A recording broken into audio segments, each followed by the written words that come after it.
ಶಾಸ್ತ್ರೇಷ್ವಿಯಾನೇವ ವಿನಿಶ್ಚಿತೋ ನೃಣಾಂ ಕ್ಷೇಮಸ್ಯ ಸಮ್ಯಕ್ ವಿಮೃಶೇಷು ಹೇತುಃ ಅಸಂಗ ಆತ್ಮವ್ಯತಿರಿಕ್ತ ವಸ್ತುನಿ ದೃಢಾ ರತಿಃ ಬ್ರಹ್ಮಣಿ ನಿರ್ಗುಣೇ ಚ ಯಾ.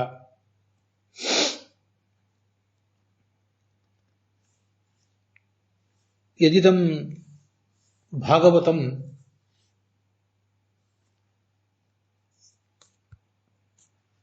ಏವಮುದ್ಘೋಷಯತೆ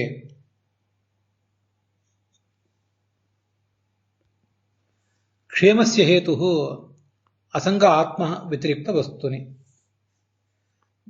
ದೃಢಾರತಿಃ ಬ್ರಹ್ಮಣಿ ಚ ಇತಿ. ತಸ್ಮಿನ್ ಭಾಗವತೆ ದ್ವಿತೀಯೇ ಸ್ಕಂಧೆ ದಶಮೇ ಅಧ್ಯಾಯೇ ಅಥಾತ್ರ 18 ಶ್ಲೋಕಃ. ಎರಡನೇ ಸ್ಕಂದದ 10ನೇ ಅಧ್ಯಾಯದ 18ನೇಯ ಶ್ಲೋಕಃ ನಿರೂಪ್ಯತೆ.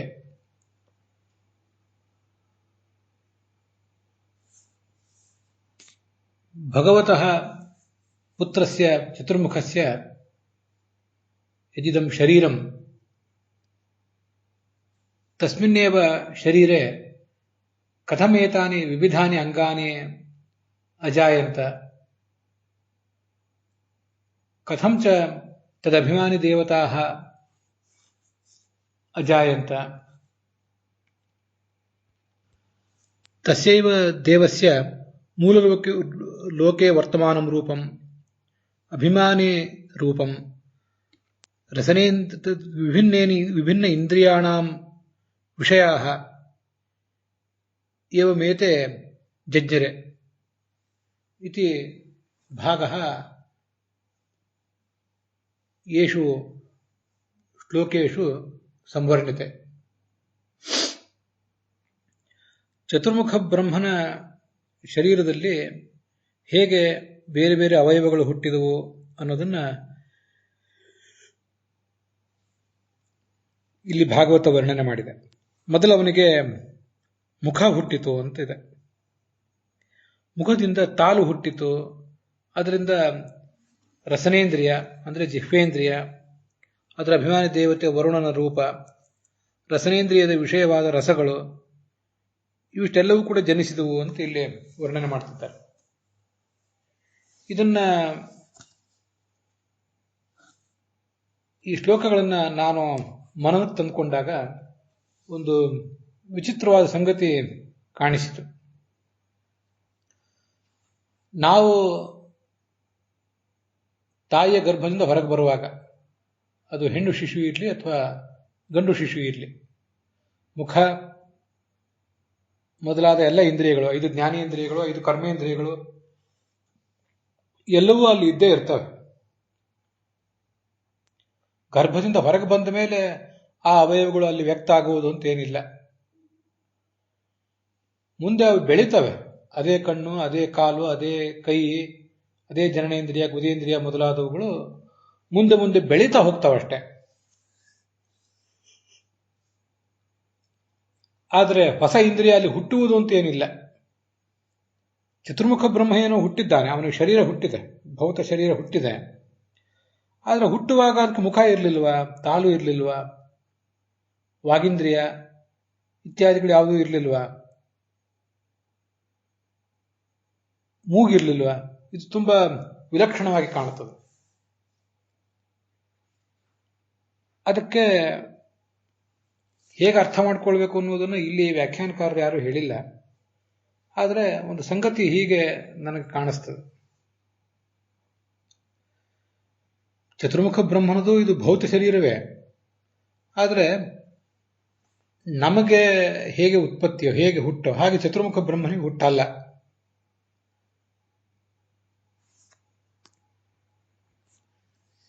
ನಮಗೆ 5 ಕರ್ಮೇಂದ್ರಿಯಗಳು, 5 ಜ್ಞಾನೇಂದ್ರಿಯಗಳು ಗರ್ಭದ ಒಳಗೆಯೇ ಹುಟ್ಟಿ ಮುಂದೆ ನಾವು ಗರ್ಭದಿಂದ ಹೊರಗೆ ಬರದೇ ಹೋದರೆ ಮುಂದೆ ಅವು ಬರುವ ಸಾಧ್ಯತೆಯೇ ಇಲ್ಲ,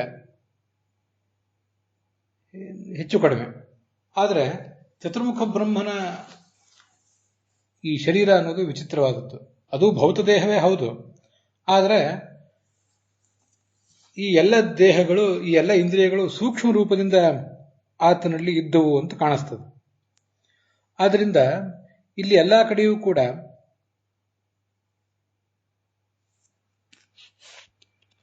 ನಿರ್ಭಿದ್ಯತೆ ಅಂತ ಹೀಗೆ ನಿರ್ಭಿದ್ಯತೆ ನಿರಭಿದ್ಯತೆ ಅಂತ ಹೀಗೆಲ್ಲ ಪ್ರಯೋಗ ಮಾಡಿದ್ದಾರೆ.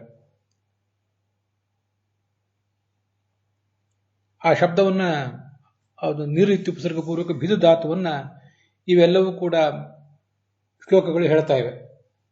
ಆದ್ರಿಂದ ನನಗನ್ಸುವುದು ಹೀಗೆ,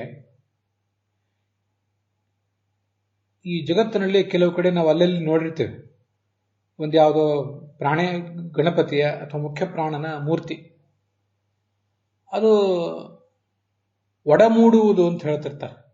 ಒಂದು ಮೊದಲು ಅದೆಲ್ಲೋ ಒಂದು ಕಡೆ ಕಾಣಿಸ್ಕೋತದೆ, ಮುಂದೆ ಅರ್ಚಕನ ತಪೋಬಲ, ಭಕ್ತರ ಭಕ್ತಿಯ ಸೇವೆ ಇತ್ಯಾದಿಗನುಗುಣವಾಗಿ ಆ ಕಣ್ಣು, ಕಿವಿ, ಮೂಗು ಮೊದಲಾದವುಗಳು ಸ್ಪಷ್ಟವಾಗಿ ಕಾಣ್ಲಿಕ್ಕೆ ತೊಡಗ್ತವೆ. ಇನ್ನು ಅನೇಕ ಕಡೆ ನಾವು ಕೇಳಿರ್ತೇವೆ. ಮೊದಲು ಅದು ಇರಲಿಲ್ಲ ಅಂತಲ್ಲ, ಅಸ್ಪಷ್ಟವಾಗಿತ್ತು, ಆಮೇಲೆ ಅವು ಸ್ಪಷ್ಟ ಆದವು. ಅದೇ ನಿರ್ಭಿನ್ನ ಅಂತ ಹೇಳುವುದು ಅದನ್ನೇ, ಒಡೆದು ಎದ್ದು ಕಾಣುವುದು ಅಂತ. ಮೊದಲು ಅದು ಇರಲಿಲ್ಲ ಅಂತಲ್ಲ, ಅಸ್ಪಷ್ಟವಾಗಿದ್ದವು ಅಂತ ಹೇಳಿದೆ. ಅಸ್ಪಷ್ಟ ಅನ್ನುವುದು ಕೂಡ ಯಾರೋ ಕೆಲವರು ನೋಡುಗರ ಕಣ್ಣಿಗೆ ಅಸ್ಪಷ್ಟವಾಗಿದ್ದವು, ಅವು ಜ್ಞಾನಿಗಳ ಕೆಲವು ಕಣ್ಣಿಗೆ ಸ್ಪಷ್ಟವೇ ಆಗಿದ್ದವು ಅಂತ ಹೀಗೆ ತಿಳ್ಕೊಳ್ಬಹುದು.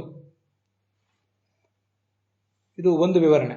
ಅಥವಾ ಚತುರ್ಮುಖ ಬ್ರಹ್ಮನಂತಹ ದೇವತೆಗೆ ಅವನು ಭೌತ ದೇಹವನ್ನು ತಳೆದು ಹುಟ್ಟುವಾಗ ನಮ್ಮಂತೆ 5 ಜ್ಞಾನೇಂದ್ರಿಯ, 5 ಕರ್ಮೇಂದ್ರಿಯ ಇವೆಲ್ಲವೂ ಆತನಿಗೆ ಇರಬೇಕಾಗಿ ಏನಿಲ್ಲ. ಆ 5 ಜ್ಞಾನೇಂದ್ರಿಯಗಳು, 5 ಕರ್ಮೇಂದ್ರಿಯಗಳು ಹುಟ್ಟದೆ ಹೋದರೆ ನಮ್ಮನ್ನ ಅಬ್ನಾರ್ಮಲ್ ಶಿಶುಗಳು ಅಂತ ಕರೆದು ಅದಕ್ಕೆ ವಿಶೇಷ ಔಷಧೋಪಚಾರ, ವಿಶೇಷದ ಚಿಕಿತ್ಸೆ ಇತ್ಯಾದಿಗಳನ್ನು ಮಾಡೋ ಪ್ರಸಂಗ ಬರ್ತದೆ. ಇಲ್ಲದೆ ಹೋದರೆ ಅಂತಹ ಅಬ್ನಾರ್ಮಲ್ ಶಿಶು ಕೆಲವು ದಿವಸಗಳಲ್ಲಿ ಸತ್ತೇ ಹೋಗಬಹುದು. ಚತುರ್ಮುಖ ಬ್ರಹ್ಮಂದು ಹಾಗಲ್ಲ, ದೇಹ ಭೌತವೇ ಆದ್ರೂ ಅದು ಶುದ್ಧ ಸತ್ವಾತ್ಮಕವಾದ ಶರೀರ ಅಲ್ಲ. ಆದರೆ ಸತ್ವಗುಣ ಅದರಲ್ಲಿ ಹೆಚ್ಚು. ಸತ್ವ, ರಜಸ್ಸು, ತಮಸ್ಸು ಅನ್ನೋ 3 ಗುಣಗಳು, ಪ್ರಕೃತಿಯಲ್ಲಿರುವ 3 ಗುಣಗಳು, ಅವೆಲ್ಲ ನಮ್ಮ ಈ ದೇಹವನ್ನ ಹುಟ್ಟಿಸಿವೆ. ಜಗತ್ತಿನಲ್ಲಿ ಎಲ್ಲ ಕಡೆಯೂ ಇರುವುದು ಈ 3 ಗುಣಗಳೇ.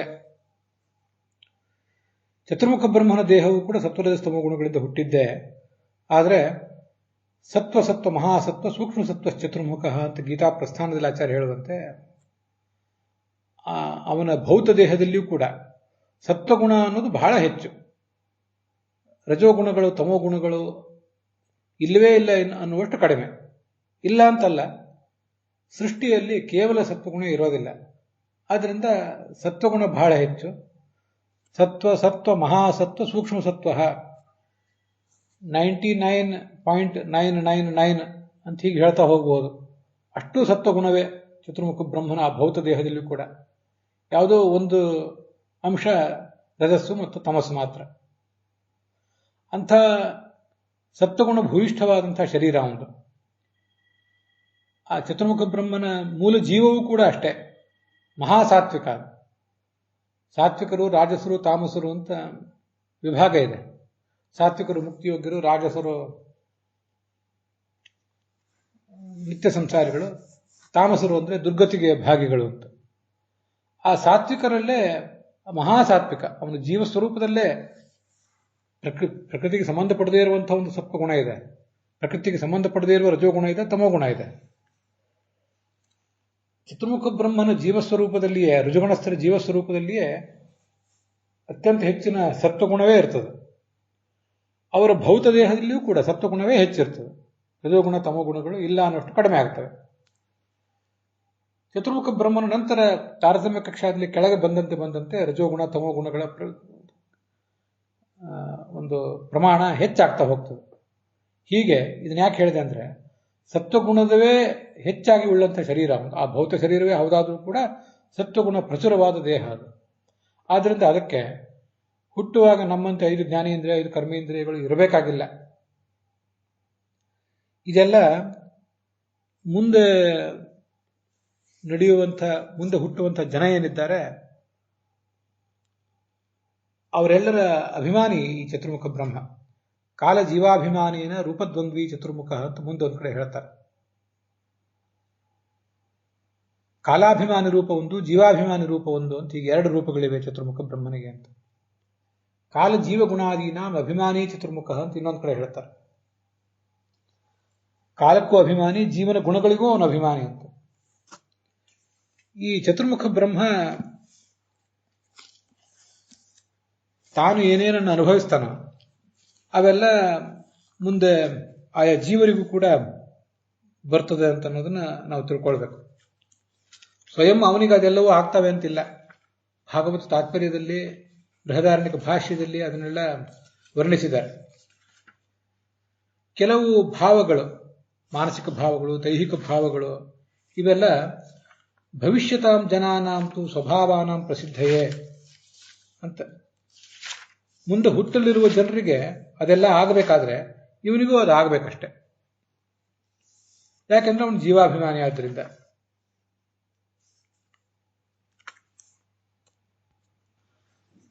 ಭಾಗವತ ತಾತ್ಪರ್ಯದಲ್ಲಿ ಹಾಗೊಂದು ಶ್ಲೋಕ ಕೇಳಿ ಬರ್ತದೆ, 5ನೇ ಅಥವಾ 6ನೇ ಸ್ಕಂದದಲ್ಲಿ ಎಲ್ಲೋ ಒಂದು ಕಡೆ. ಮುಂದೆ ಹುಟ್ಟಲಿರುವ ಜನರಿಗೆ ಏನೊಂದು ಸ್ವಭಾವಗಳು ಬರಬೇಕಾಗಿಲ್ಲ, ಅವೆಲ್ಲ ಇವನಿಗೇ ಬರ್ತವೆ. ಜ್ಞಾನಾದಿ ಗುಣಪೂರ್ಣಸ್ಯ, ತುಂಬಿದ ವ್ಯಕ್ತಿತ್ವ ಅವನಿಗೂ ಕೂಡ ಭಯಾಧಿಕ ಭವಂತಿವ, ಭಯ ಆದಂಗೆ ಭಯ ಆಗ್ತದೆ, ಅಜ್ಞಾನ ಬರ್ತದೆ. ಅದೆಲ್ಲ ಸ್ಥಿರ ಅಲ್ಲ ಅವನಲ್ಲಿ, ಕ್ಷಣಾರ್ಧ ಮಾತ್ರ. ಭಯಾಧಿಕ ಅಂತ ಅಲ್ಲಿ ಮುಂದೆ ಬಂದಿದೆಯಲ್ಲ, ಅದನ್ನು ನಾವು ಮುಂದೆ ನೋಡೋರಿದ್ದೇವೆ. ಇಲ್ಲಿ ಅವನಿಗೆ ಶುಟು ತುರುಟು ಹಸಿವೆ ಆಯಿತು, ನೀರಡಿಕೆ ಆಯಿತು ಅಂತೆಲ್ಲ ಬಂದಿದೆ. ಮುಂದೆ ಅವನು ಮಲವಿಸರ್ಜನೆ ಮಾಡ್ತಾನೆ ಅಂತ ಮಲವಿಸರ್ಜನೆ ಮಾಡ್ಲಿಕ್ಕೆ ಬಯಸಿದಾಗ ಗುದೇಂದ್ರಿಯ ಹುಟ್ಟಿತು ಅಂತ ಮುಂದೆ ಬರೋದಿದೆ. ಇವೆಲ್ಲ ತುಂಬಾ ವಿಚಿತ್ರವಾದದ್ದು. ನಾವು ಒಂದು ಸಂಗತಿಯನ್ನು ಗಮನಿಸಬೇಕು. ನಮ್ಮದು ಮತ್ತು ಎಲ್ಲ ದೇವತೆಗಳದು ಕೂಡ ಭೌತವಾದ ದೇಹವೇ.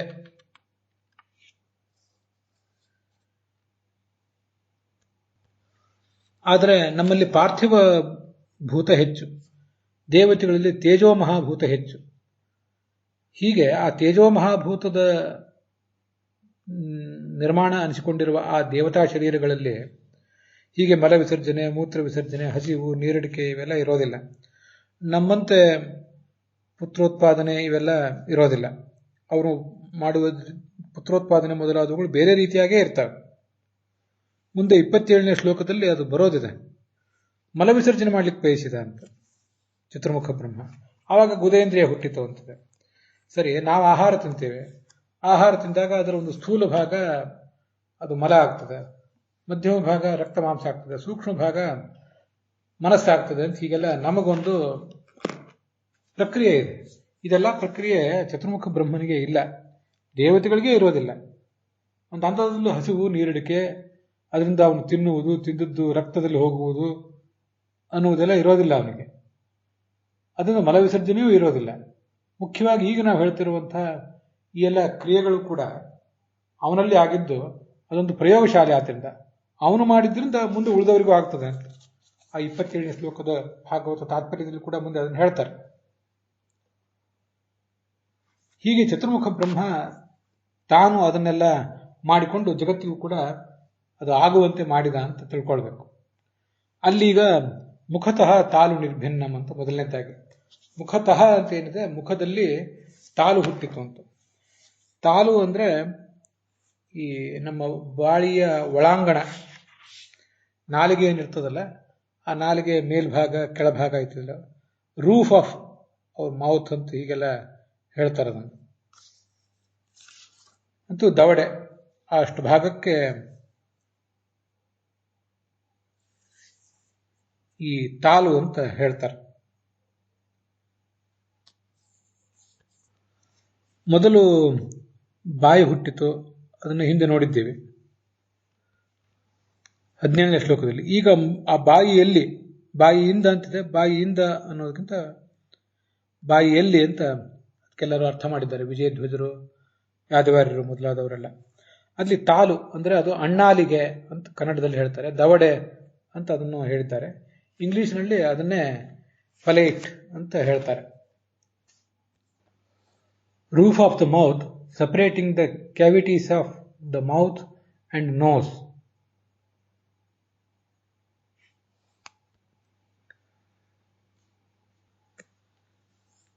ಇಲ್ಲಿ ಯಾದವಾರರು ತಮ್ಮ ವ್ಯಾಖ್ಯಾನದಲ್ಲಿ ಐತರೇಯ ಭಾಷ್ಯೆ ಅಧಿದೈವ ಸೃಷ್ಟೇರಪಿ ಬ್ರಹ್ಮದೇವಾದು ದೇಹಾದುಕ್ತತ್ವಾತ್, ದೇವತೆಗಳು ವರುಣ ಮೊದಲಾದವರು ಇಲ್ಲಿ ಹುಟ್ಟಿದ್ರು ಅಂತ ನಾವು ತಿಳ್ಕೊಳ್ಬೇಕು, ರಸ ಹುಟ್ಟಿತು. ಹೀಗೆ ಎಲ್ಲ ಕಡೆಯೂ ಕೂಡ ಅಧಿಷ್ಠಾನ, ಇಂದ್ರಿಯ, ದೇವತೆ ಮತ್ತು ವಿಷಯ ಹೀಗೆ 4 ಹುಟ್ಟಿತು ಅಂತಿದೆಯಲ್ಲ, ಇದು ಐತರೇಯ ಭಾಷ್ಯದಲ್ಲಿ ನಾರಾಯಣನಿಂದ ಆದಿ ಸೃಷ್ಟಿ, ಮುಂದೆ ಅಲ್ಲಿ ಚತುರ್ಮುಖ ಬ್ರಹ್ಮನ ದೇಹದಿಂದ ದೇವತೆಗಳ ಉತ್ಪತ್ತಿ, ಹೀಗೆಲ್ಲ ವರ್ಣನೆ ಇದೆ. ಅದನ್ನು ಯಾದವಾರರು ನೆನಪು ಮಾಡಿಕೊಂಡಿದ್ದಾರೆ.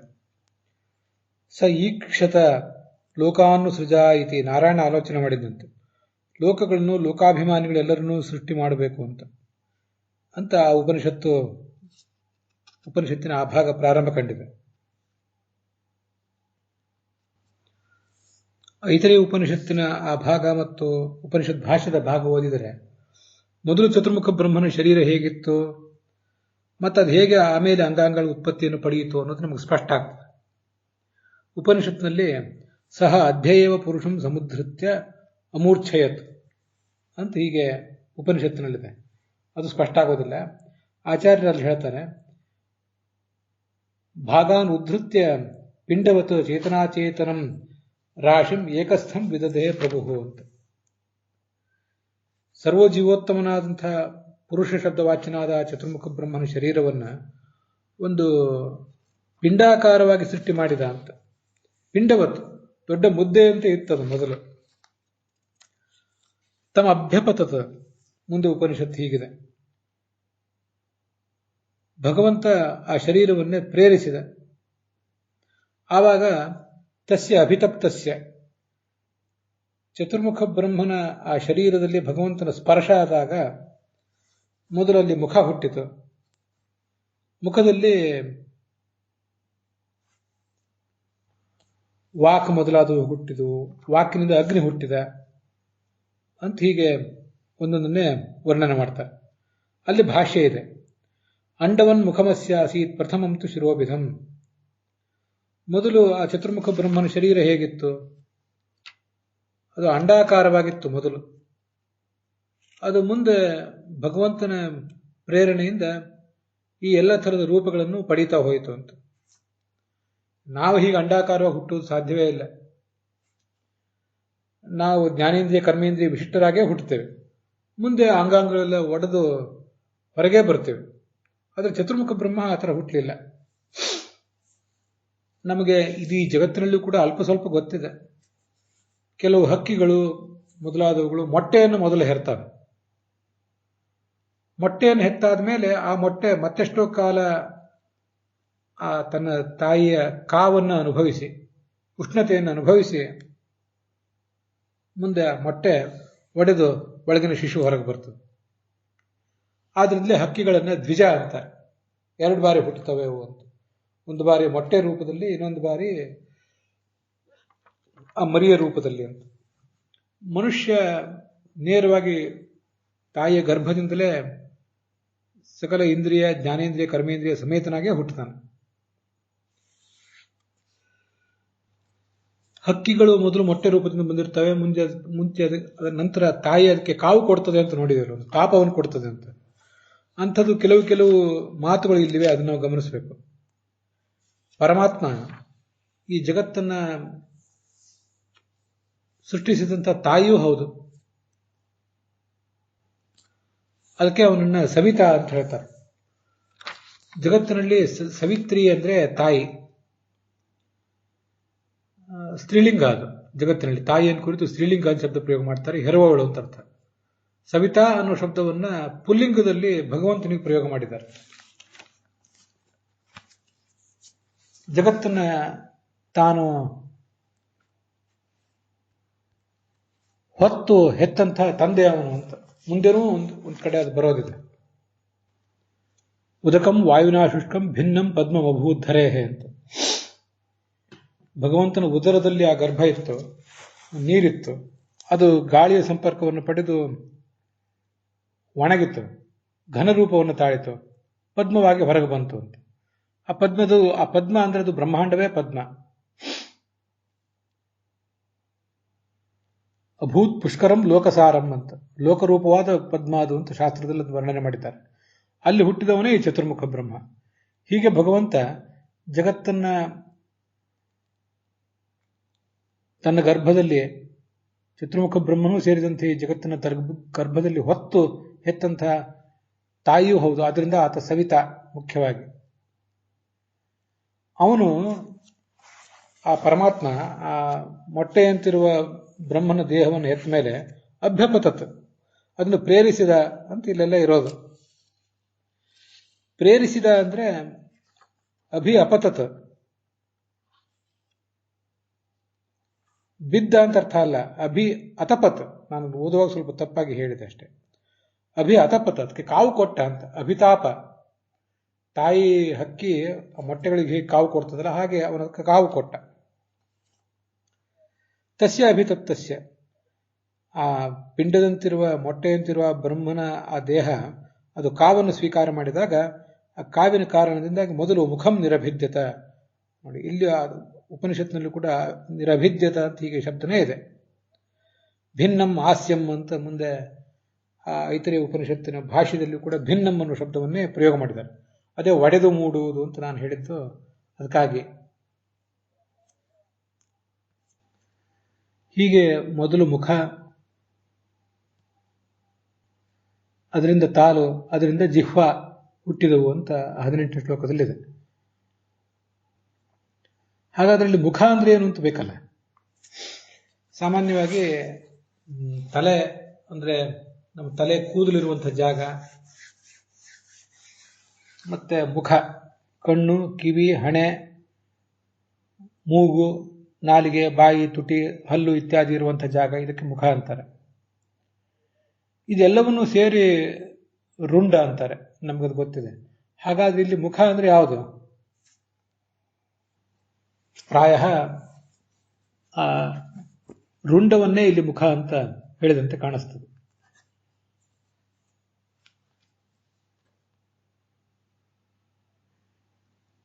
ಆ ರುಂಡದ ಒಂದು ಭಾಗವೇ ನಾವು ಆಹಾರ ತಿನ್ನುವಂಥ ಭಾಗ, ಅದಕ್ಕೂ ಮುಖ ಅಂತಾರೆ. ಮುಖದಲ್ಲಿ ಆಹಾರ ಹಾಕೋತೇವೆ ಅಂತ. ಇಡೀ ರುಂಡದಲ್ಲಿ ಕಣ್ಣು, ಕಿವಿ, ಮೂಗು ಇದ್ದಲ್ಲೆಲ್ಲ ಯಾರು ಆಹಾರ ಹಾಕೊಳ್ಳೋದಿಲ್ಲ.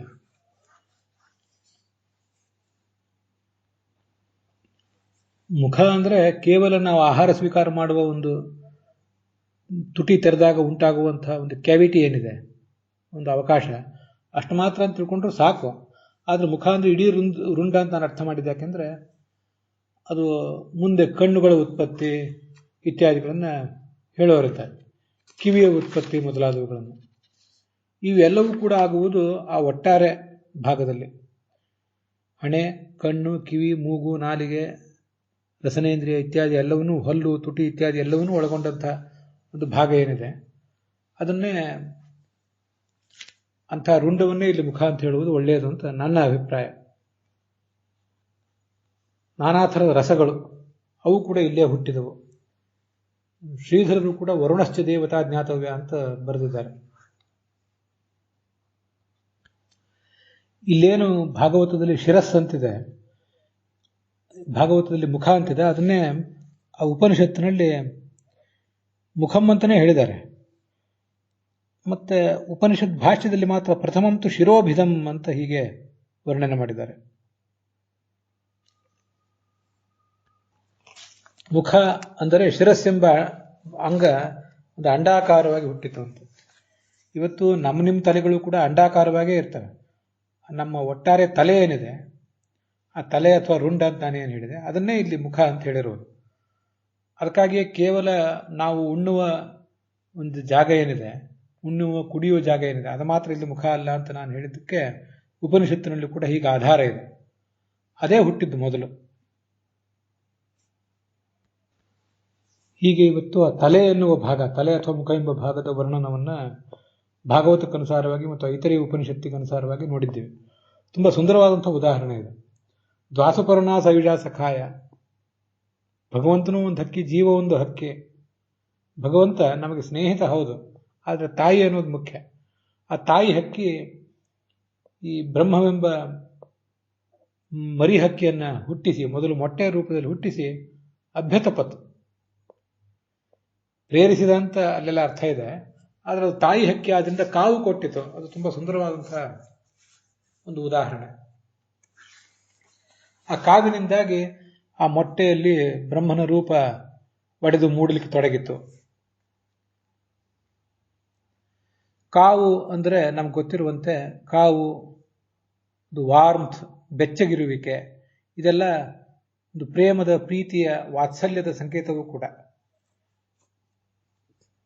ತಣ್ಣಗಿರುವಿಕೆ ಅಥವಾ ಕೋಲ್ಡ್ ಅನ್ನುವುದು ಯಾವುದೇ ಭಾವನೆಗಳಿಲ್ಲದೆ ಇರುವಿಕೆಯ, ಕಲ್ಲಿನಂಥ ಎದೆಯ ರೂಪಕ.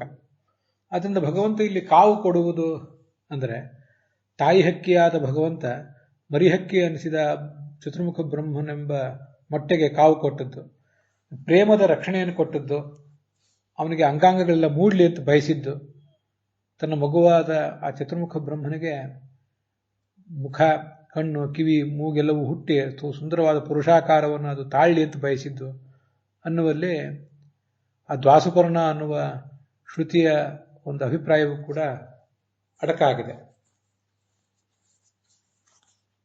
ನಾವು ಧ್ಯಾನ ಮಾಡಲಿಕ್ಕೆ ತುಂಬ ಸುಂದರವಾದಂಥ ಒಂದು ವಿಷಯವೂ ಕೂಡ ಅಲ್ಲಿದೆ.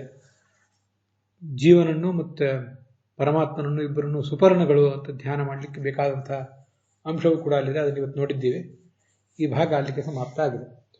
ಹುಸಿಯ ನಾಡಿ ಹೊಟ್ಟೆ ಬರೆವ ವಿಷಯದಲ್ಲಿ ರಸಿಕನೆಂದು ಹುಸಿಗೆ ಹಾಕಿದಿರುವ ಎನ್ನ ಹೃಷಿಕೇಶನೇ, ಈಶನಿನ್ನ ಚರಣ ಭಜನೆ ಆಸೆಯಿಂದ ಮಾಡುವೆ, ದೋಷರಾಶಿ ನಾಶ ಮಾಡು ಶ್ರೀಶಕೇಶವ. ಶ್ರೀಕೃಷ್ಣಾರ್ಪಣ ಮಸ್ತು.